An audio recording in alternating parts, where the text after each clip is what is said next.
Game changer.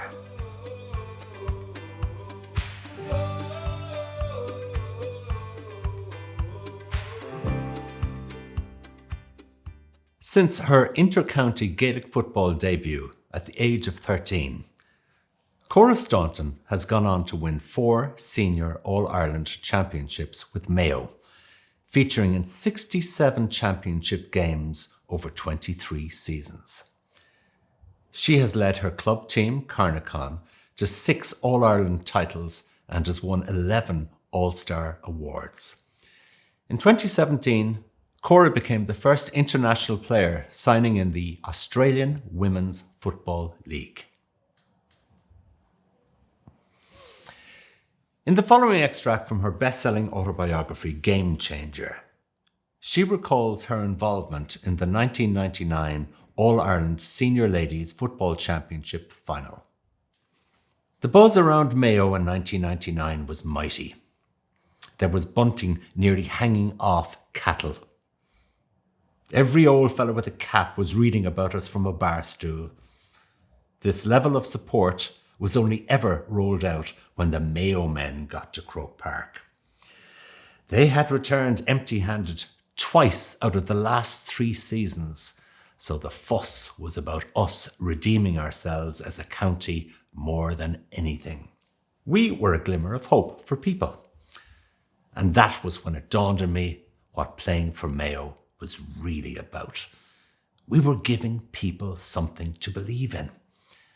Before, I was just a teenager, putting a green and red jersey on over my head, hoping I played well. Now, I knew the meaning of those colours and how deep the dye ran. I realised that I was representing something much bigger than myself. Some say that brings added pressure, but I only ever saw it as a privilege. And whether it was Mayo or Carnacon, the passion always boiled at the same temperature for me. Club is your bread and butter. It is who you are. Yet, that is balanced by the honour of playing for your county. So, when the reality of what it meant to run out in Croke Park wearing a Mayo jersey hit, the day could not come fast enough. 7 days out, we trained in Ballinrobe. It was the last time any of us had a chance to impress the coach Finbar Egan. In those A versus B games, someone was always on the edge of rejection or a spot on the team. Their year could amount to nothing, or it could amount to something. For 50 minutes, we went 100 miles an hour. No one came up for air. I was on the dugout side of the pitch, tucked into the corner when a ball came in low. Claire Egan had the same idea, and as we collided, I heard a loud, cracking sound, followed by a sharp shooting pain in my shoulder. Immediately, I knew it did not feel right. I had snapped my collarbone. My shoulder slumped, with nothing there to hold its frame in place. Claire looked on in shock as the lads ran over. The thoughts of missing the All-Ireland final had not yet entered my head. That was until I caught sight of a few of the girls. Their faces said it all. It was bad. In my head, I started to panic and cry. My cousin, Maria Staunton, and Niamh Lally drove me to Accident and Emergency, A&E, in Mayo General Hospital. I sat in the back seat and I remember watching them, the tears running down their cheeks. When we got there, Dad and Kathleen were already waiting for me.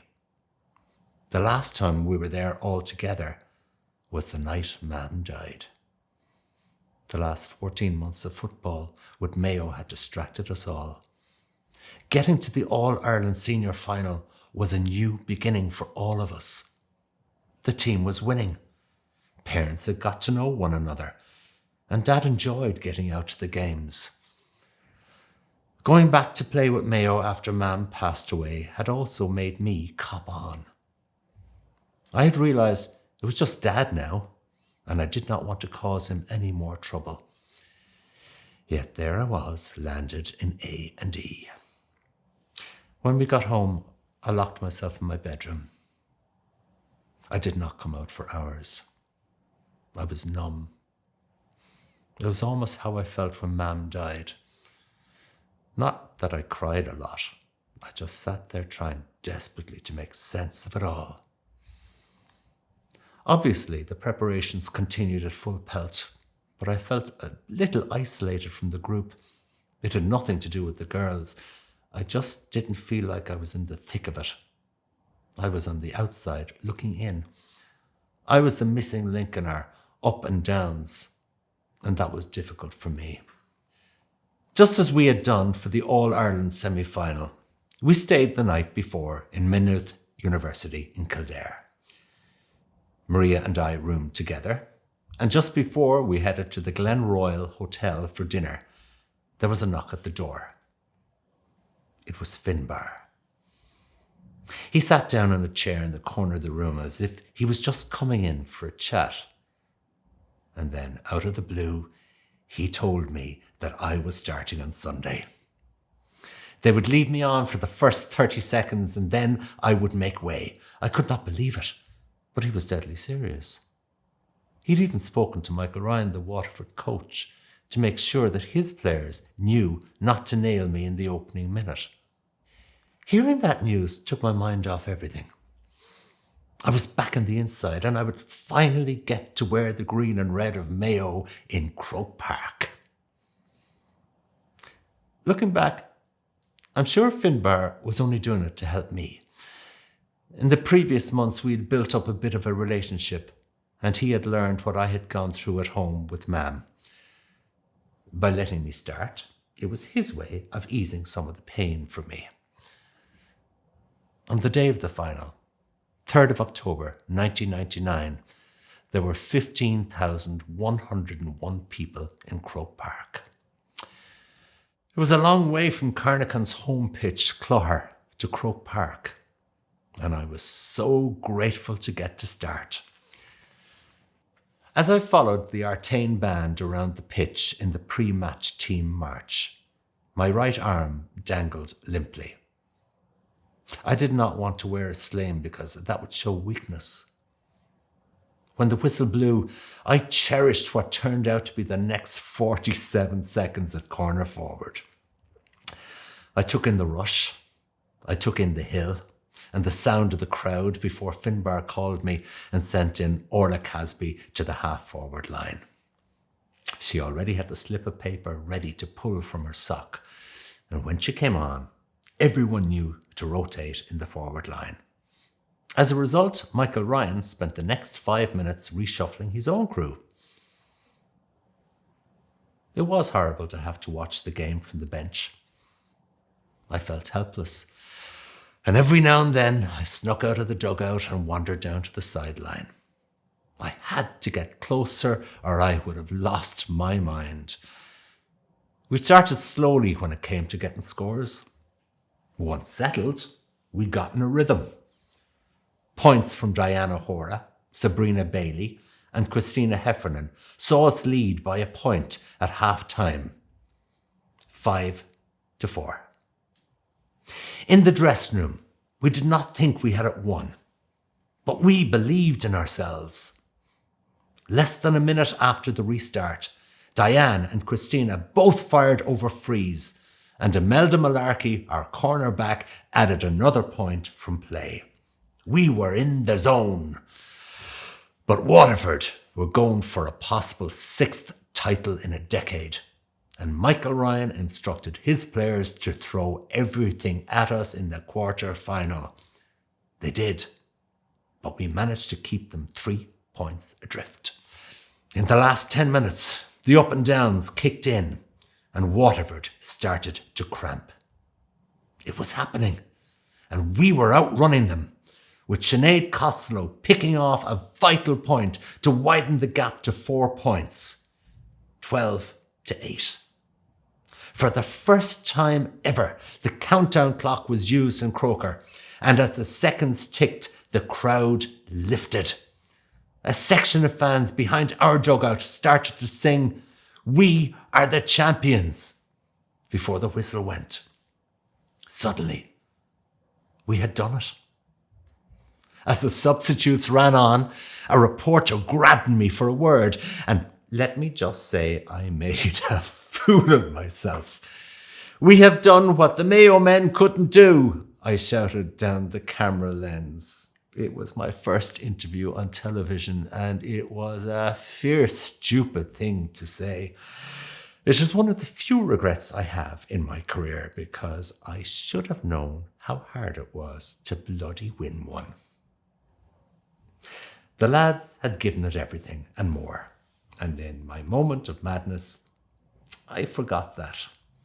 Thankfully, there was not a big deal made out of it in the aftermath. I feared that there would be. But Mayo people understand the emotion that was involved, and all they were interested in was celebrating with us. That night, we attended the Ladies Gaelic Football Association's victory function at Jury's Hotel in Ballsbridge. We enjoyed the celebrations. The next morning, when I lifted my head off the pillow, a smile shot across my face. I know I only featured for all of 47 seconds, but I had put in as many up and downs as the rest of them. That is what made us, the savagery of those sprints. If you ask me, would you do it all over again? Absolutely. Vomit and all. The homecoming west to Mayo was one of the best nights of my life. We crossed over the Galway border into Shrule on Monday evening. Our bus driver, Owen Cronin, probably put down the toughest shift of his life. The majority of us crashed in Yvonne Byrne's 3-bedroom house in Ballyhaunis. There was not a bit of flooring to be seen. Yvonne, or Crazy as she was known to us, was a solid centre-back who played her club football with Hollymount. Her mother, Margaret, was the county board treasurer, and she was only delighted with life that we had gone and won the Brendan Martin Cup. She loved the banter and minding us all too, and by the time I surfaced the next day, she already had our jerseys washed and ironed. Her sister-in-law, Joan, had even come over to help make us all a bite to eat. Fed and watered, we took off again. But first, a few of us popped around to one of Crazy's neighbours with the cup. Katie Johnson was 100 years old and a proud Mayo woman. She'd seen a lot in her lifetime, 2 world wars and a civil war, but she'd never seen the Brendan Martin Cup coming back to her home county. Seeing the glint in her eye made me realise just how rare it was to win and the joy that it brought to others. Mam was not there to witness it, and I missed out on that. But all I needed to do was look down and read the crest on the Mayo jersey to know that she was there. It read, "Dia Ismura Lynn, God and Mary be with us." I think she was. If reading, writing, maths or technology is holding you back, free phone 1800 20 20 65 to see how we can help.